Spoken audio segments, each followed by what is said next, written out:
we are going to work on trying to predict the pH at the equivalence point of acid-base titration. And titrations, you've done some in lab, but I mean, titration is really a cheap way to get the amounts of a lot of different stuff, no matter what the process is.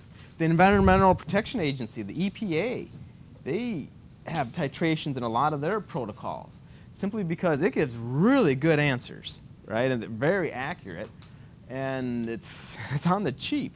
If you, I don't know, this would be kind of cool to try. I've always been thinking about making my own beer, but I also could make my own biofuel, right? But you have to do titrations if you want to do that right. So it's a cheap way to get the right answers to monitor a process. But you can't really do titrations for anything. You need to have, remember in your titration, you've got this, what do we call this guy? A barrette, right? And then, I can't draw very well. And then you've got your unknown down here. So what we're going to do is, I don't know, have a base here, have an acid here. But pretty much for any titration, you got to separate out the two reactants, right? So that's a titration. You got to separate out the two reactants. And then there has to be a trick to it. You have to know when to stop adding. So something has to change. When it's an acid-base titration, what is it that changes? That tells you, hey, stop adding the reactant. The color does. Now, it doesn't have to be color. For a lot of these processes, it may not be color. It may be, oh, hey, when the pH reaches a certain point, so you have a pH electrode in there. Or it may be some voltage. It may be maybe a product actually changes color at a certain wavelength or absorbance. So there's a lot of different ways to know when to stop adding, but something has to change for you to stop adding. So let's see if we can remember this here. I've got a Erlenmeyer flask, and I have some acid in there. And then I need to put the base in the, what's this called again? The barrette. Okay. So if I want to do a titration, I dump, I should have glasses on, right? All right. It's nice to fill it how high in the barrette?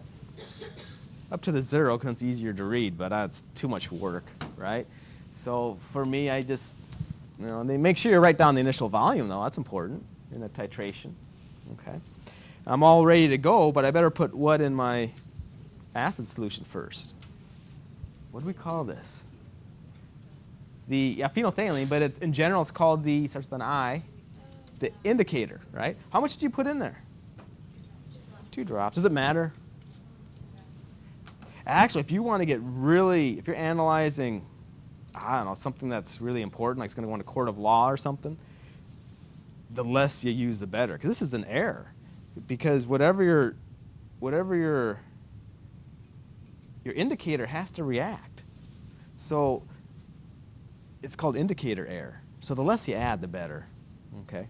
But so we add some of that indicator, and then we sit here and I'm not going to be very careful here. I'm just going to dump it in, right? But you keep adding the base until what happens? Changes color. Now, when it changes color, they call that the what point? Equivalence point, right? So just exactly what is so important about the equivalence point? Yeah, you stop adding base. Yeah. Remember, we have one Whoa, I better slow down here. I got to be getting close here. I'm getting to the end.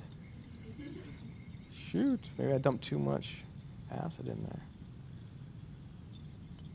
We better do this right before look at that. Did that happen to you in the lab when you emptied your barrette? No. Oh shoot! Look at that. I dumped in too much. I wasn't being. Oh, we're gonna get close. It's right there at 50. Oh, shoot. All right. So we got to cheat, right? So, doing the titration super careful. Oh. Right. All right. So then you finally got to change color. All right. So I cheated, obviously. But that's the idea, right? Then you read the final volume, and then you know what they call that the equivalence point, right? So many mils of that, so many mils that you added in the burette.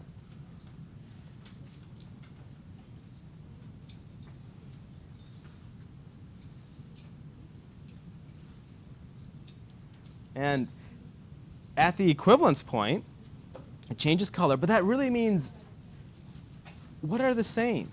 The moles.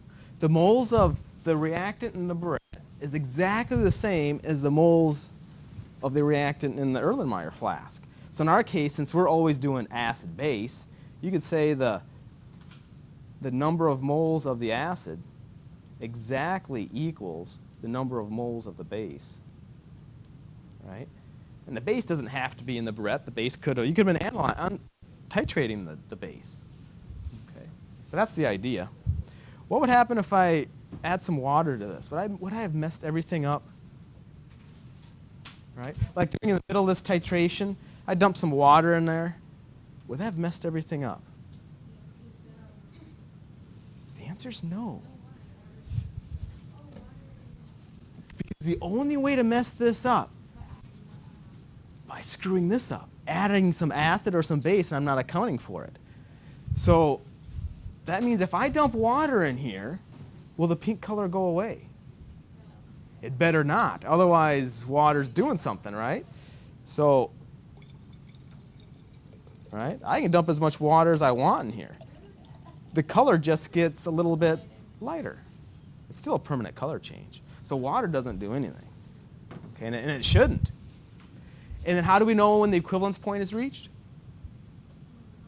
Color changes. And when I think of equivalence point, I think of, well, like I said, two things. The mole idea.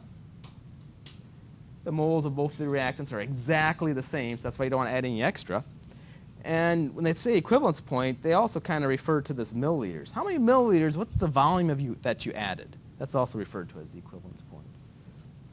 Okay, let's see if we can get a game plan here for predicting the acidity or the pH. That's the real goal.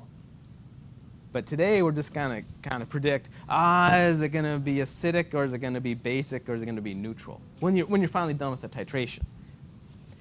So let's have Anessa. Yeah, she's here. Anessa's here. Any monoprotic acid.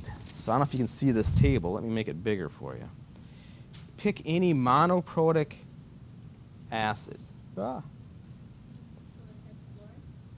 Whoa. Monoprotic weak acid, sorry. So you have to pick one from this table. Now, what does a monoprotic part mean? Does anybody know? It means one. It's Greek for one. So what would be an example of a monoprotic weak acid up here?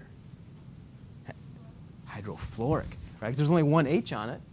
So one that you would not want to pick is something like that, because there's two hydrogens on it. That's called not mono, but diprotic. So we're not doing anything like that. All we're working with is monoprotic acids. There's only one acidic hydrogen. So let's get this guy back. Okay.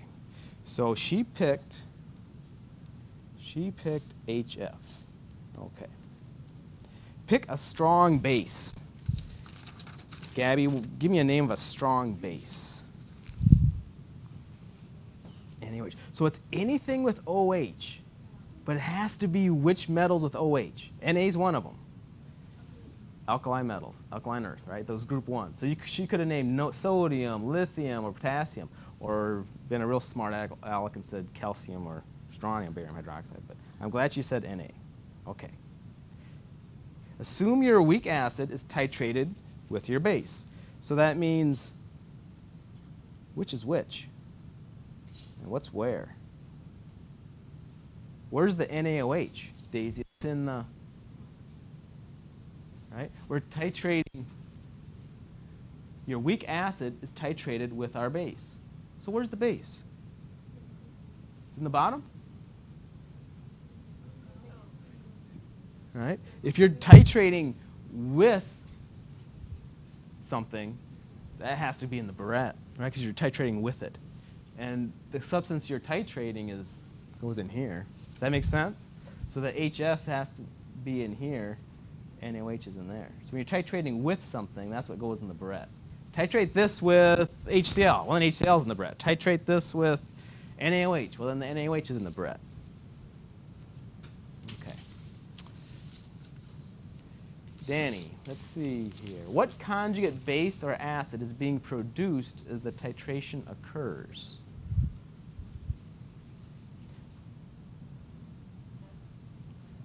She says F minus. Everybody agree? Right? Because you're starting out with HF. You're adding NaOH. So yeah, you're getting F minus. If you prefer a reaction, this is getting more complicated than you need, right? But you'd end up forming, right? This grabs that, and you make H2O in our F minus. Right? Yep. Why is it the acid and the? We could have flipped them. Okay. Yeah. Okay, We could flip what them. I was- Yeah, it just all that matters, Drexla, is you have one reactant here and the other reactant in there. That's all that matters. Doesn't matter which one is which. Okay. What is so F minus is being formed as the reaction progresses, as the titration progresses. Sabina, what is the conjugate base or acid that is present when the equivalence point is finally reached?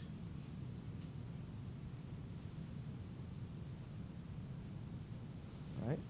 The HF is being converted to F minus. You reach the equivalence point. Now all you have is F minus. That's all you got now, right? It's all F minus. Does that make sense? Because the HF is all reacted. Otherwise, you wouldn't have stopped adding NaOH. So you had NaOH, all HF reacts, changes color, you quit. That means all you have now is F minus. So with this solution, Tegan, would it be acidic, basic, or neutral when the equivalence point's reached? Basic. Why basic? Because F minus is a base. It's a conjugate base. So it has to be basic.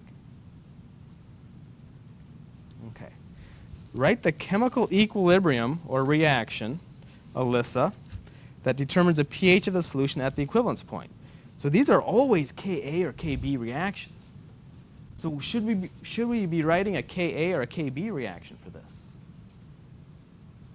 Kb, because Tegan just said it was basic. So we have to write a Kb reaction. Let's see if Crystal Zamora remembers how to write a Kb reaction. What Kb reaction would it be? What goes to what?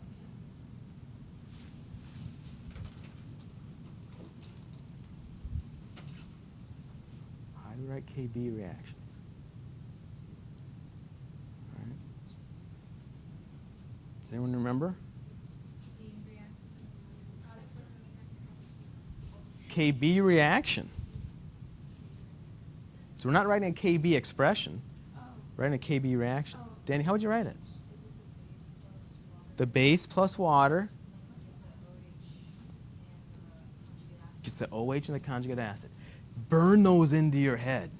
Burn into your head how to write a Ka reaction and how to write a Kb reaction. Man, know those backwards and forwards. Really, only forwards. You don't need to know it backwards, right? Know how to write those. How to write a Ka reaction. HA goes to H plus and A minus. A Kb reaction. A minus plus H2O gives OH and HA. Okay, so now we have to write a Kb reaction. Okay, now let's see if, here's the big test. Everything depends on you, Jasmine. Otherwise, I gotta talk about all this all again. How do you write this Kb reaction?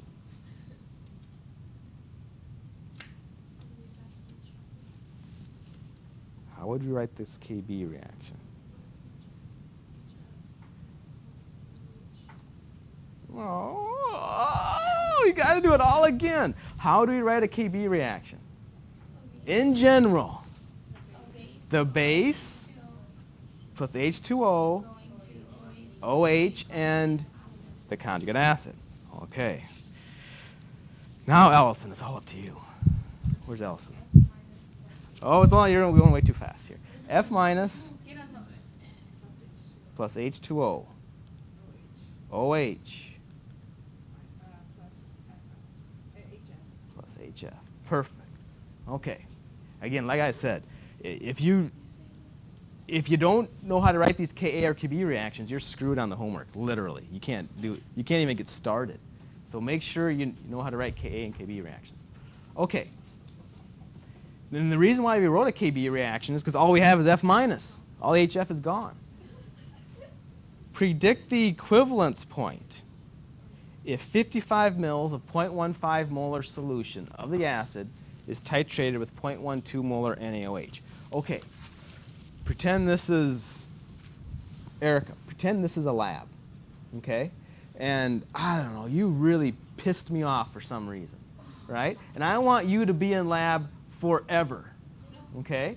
But Vivian, I don't know, gave me cookies or something, right? So Vivian, I say, Vivian, so you guys both have to titrate this. I say, Vivian, the equivalence point is 42.5 milliliters. Vivian knows what the equivalence point is. So she comes over here, and she just dumps in exactly what? 42.5 milliliters. Her lab is done. Erica is sitting here still going super slow, right? So being able to predict these equivalence points is fantastic.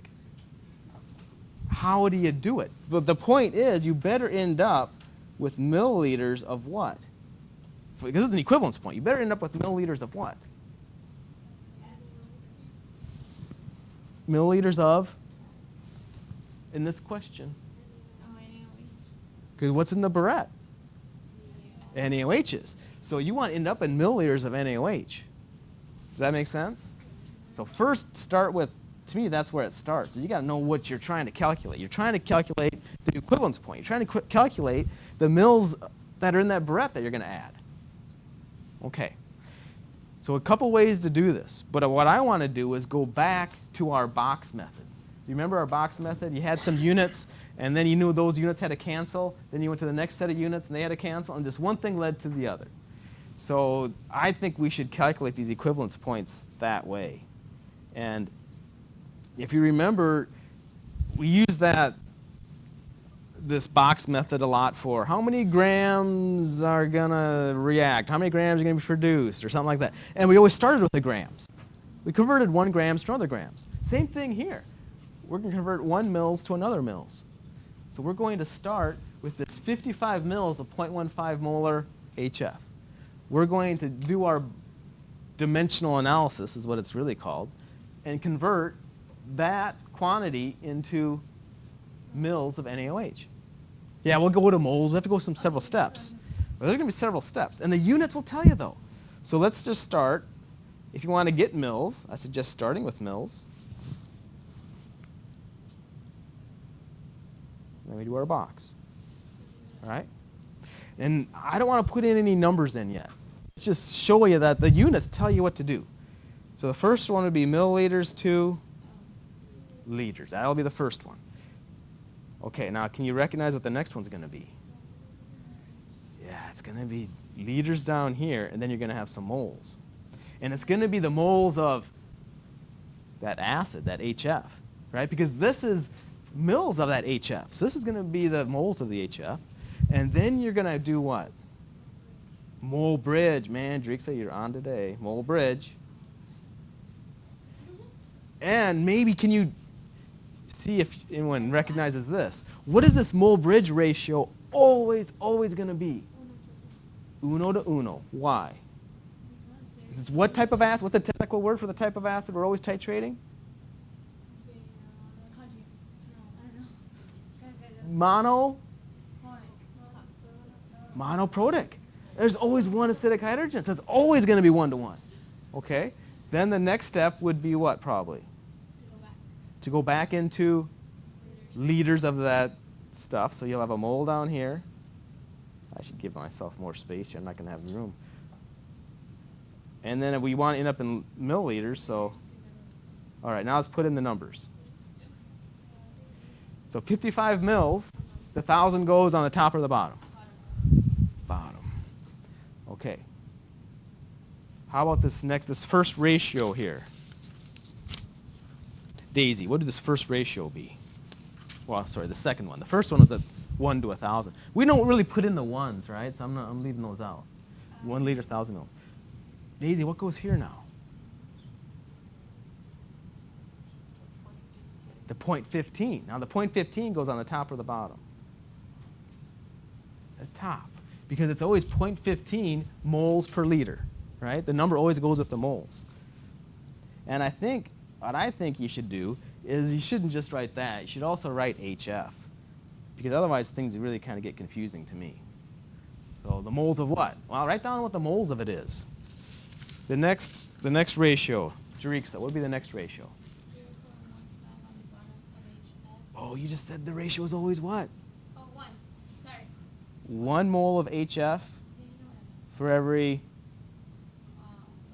1 mole of NaOH. And if you like, you can just write OH, because remember, you can always leave these spectator ions out. So if you want to write just OH, that's fine. We have another, Danny, another conversion factor here, the next one. What ratio would you put in for this one?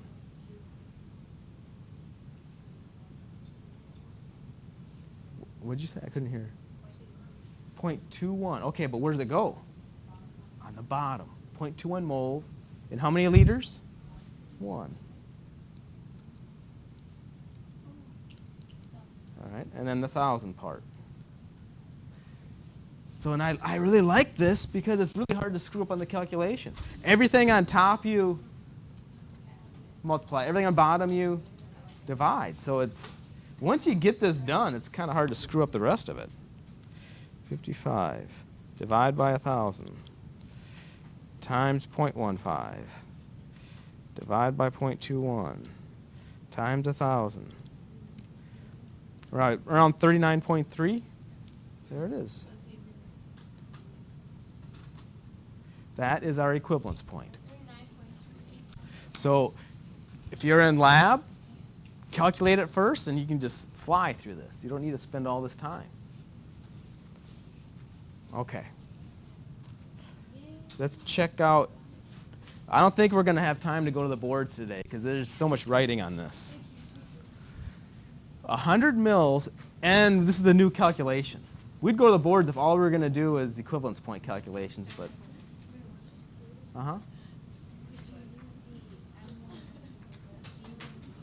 Oh, no. That's a good question. Did you hear the question? Could we have used M1V1 equals M2V2? No, that won't work. This is only for dilution. It's only for dilution, so no, that won't work. So we have 100 mils of 0.38 molar HCN, hydrogen cyanide, titrated with 0.5 molar sodium hydroxide.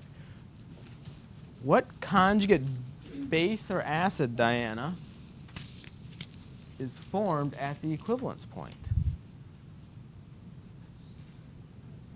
Cyanide. Perfect.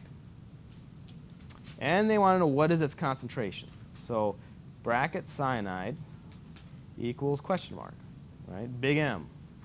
But really, what is concentration? Monica, it's what over what? Concentration is what over what? This big M. Number of moles all over the number of liters. Okay. And it's moles of, if you want concentration of cyanide, it's going to be moles of cyanide. Okay. So to get the concentration, there's two things we've got to figure out. The moles of cyanide and the liters here. Anessa, how are you going to get those moles of cyanide? Who am I picking on? Anessa.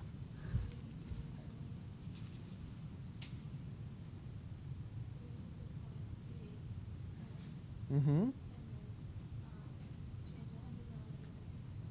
Perfect. And multiply them. You hear exactly what you said? Exactly. This is your moles of cyanide. because all that conjugate acid gets converted to the conjugate base cyanide. So not too bad at all. This top part, that's going to be 0.1 liters times 0.38 moles per liter. Done. Okay. How about the bottom part, Vivian? The liters.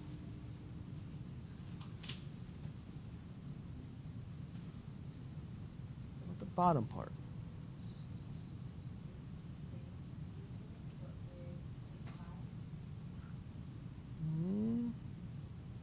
Because what should the liters be? It's just the volume of the solution, right? What's our volume? It has to be in liters. So it wouldn't be 100, it would be 0.1. Except is that enough? Is it enough? Because if we started with 100 mils of 0.38 molar HCN in our flask, and then we dumped in a bunch of what? We dumped in a bunch of NaOH until we got the what point? The equivalence point. So we don't have 100 mils. We have a lot more than that. Well, it depends on how much NaOH you dumped in. So we have to take that 0.1 liters and add, what do we call it? Add the mils of NaOH, but the technical word was add the, starts with an E, equivalence point. And it has to be in liters. So we got to get the equivalence point.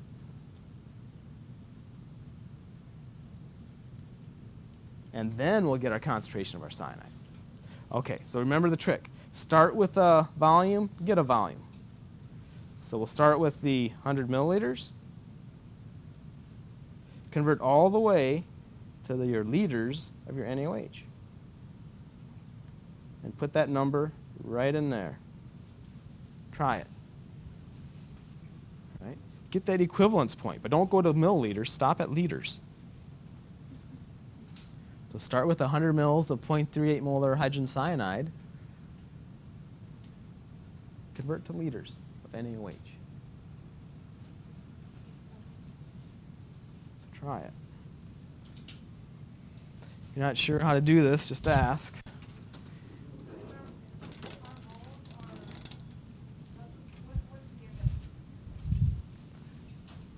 The 100 mils of 0.38 molar HCN. What does 0.3 M stand for? Moles per liter. So big M, yeah, that's another thing that they expect you to realize. 0.38 is moles of HCN per liter, right? Because big M is always moles per liter. So the 0.5 big M would be 0.5 moles of NaOH per liter.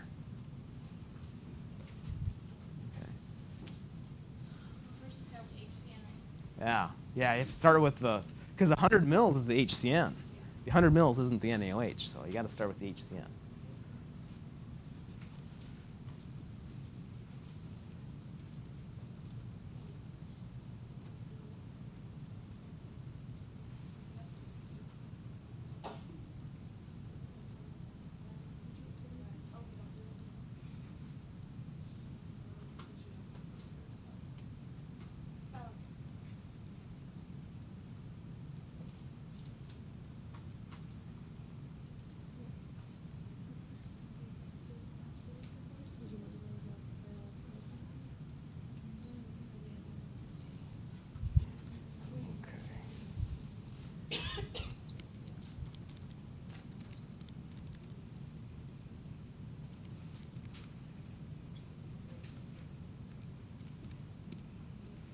Did you get about 0.076? Okay, so that's what you have to put in. Use parentheses. All right? You take 0.1 times 0.38, divide by and use parentheses. 0.1 plus 0.076, close the parentheses. But however you do it, you should get about 0.216 or so.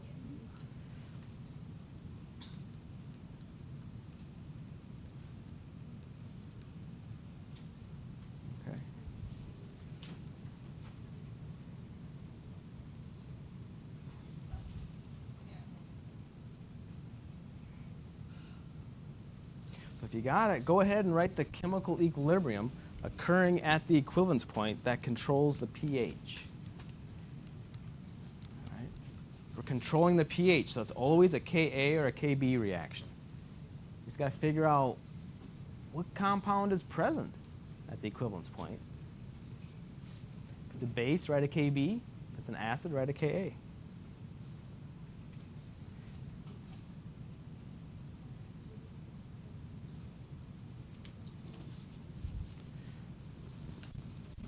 So Gabby, are you writing a Ka or a Kb reaction?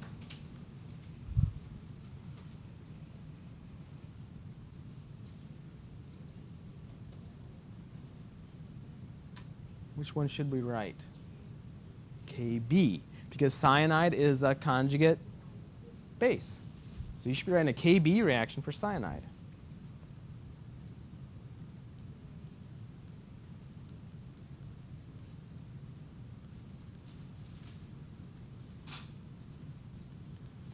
Okay.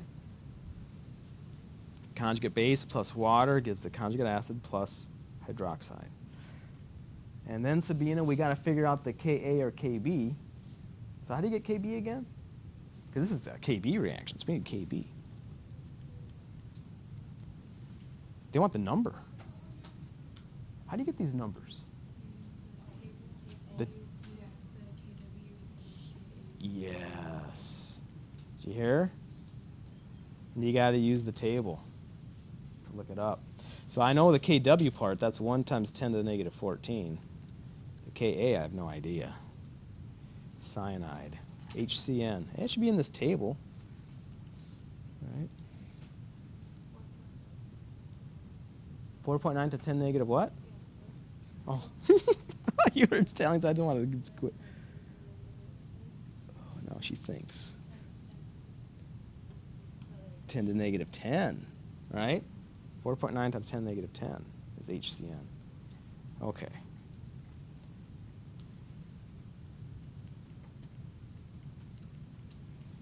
So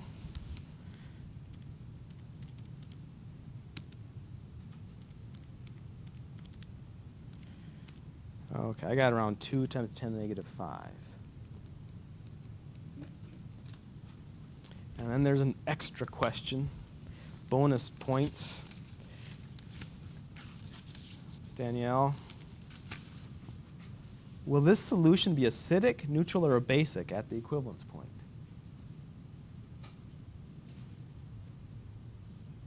Try again. Why is it basic?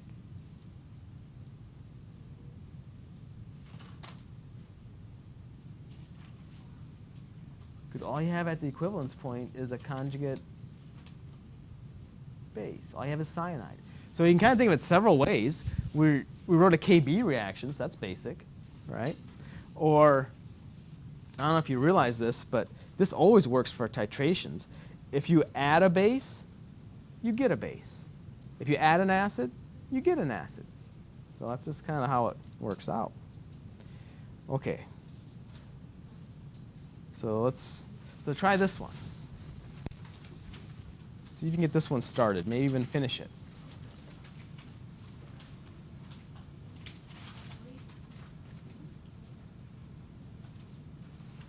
"250 mils of 0.15 molar ammonia is titrated with 0.45 molar hydrochloric acid. What conjugate acid or base is formed at the equivalence point? And get its concentration."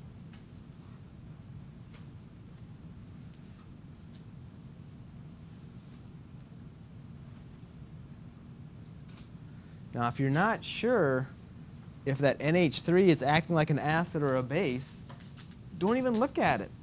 Look at this guy. HCl is definitely a what? An acid. So that means this thing has to be a base. So you have to write its conjugate acid, right? You have to write its conjugate acid. Add an acid, get an acid. So Monica, what's the compound that's going to form at the equivalence point? What chemical formula would you write?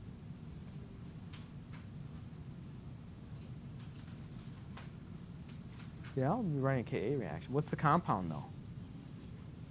NH. 4 of them. Right? With a plus. Because you have to add an H plus, right? It's conjugate acid. Right? NH4 plus.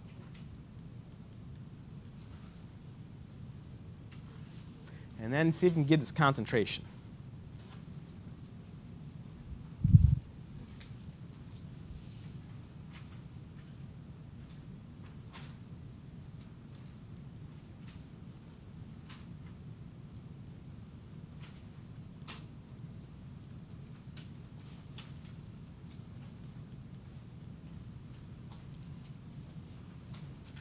Remember, there's 2 contributions to those liters.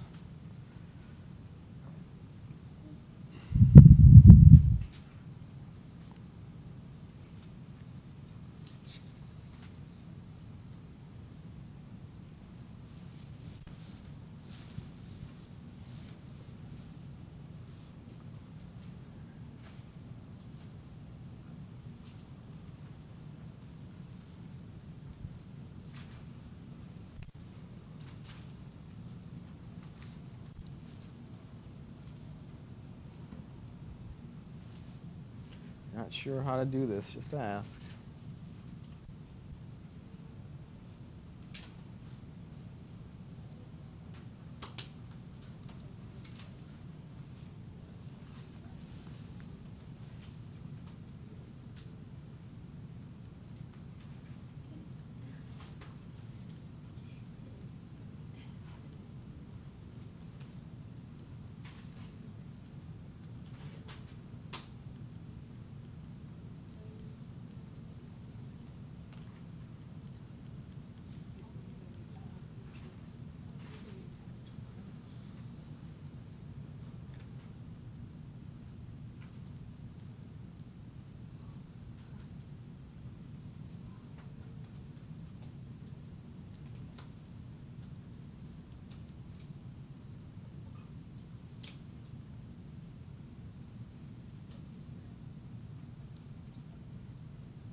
So what'd you get? 0.83? 0.83 liters? How did you not know if you did it right? You don't feel confident? 250 divided by 1,000 times 0.15. So 0.083.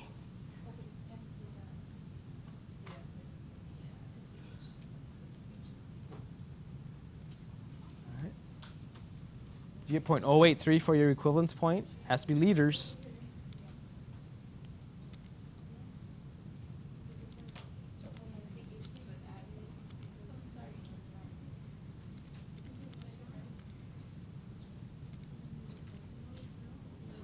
Would you use a final answer? 0.11 or so?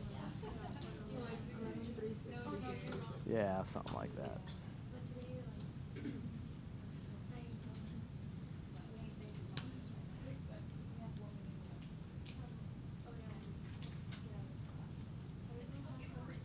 Okay. Write the chemical equilibrium. Hopefully you're writing a K. A reaction. So we're about out of time,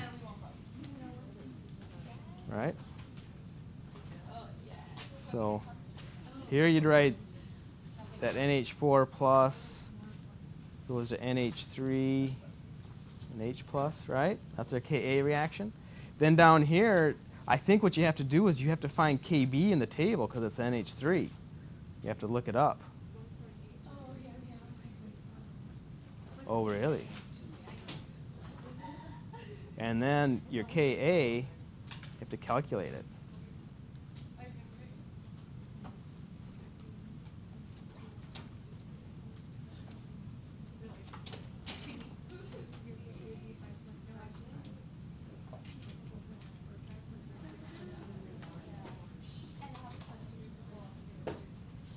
Thank you. There we go. Okay. So have a good break. Not too good. Have a good break, though.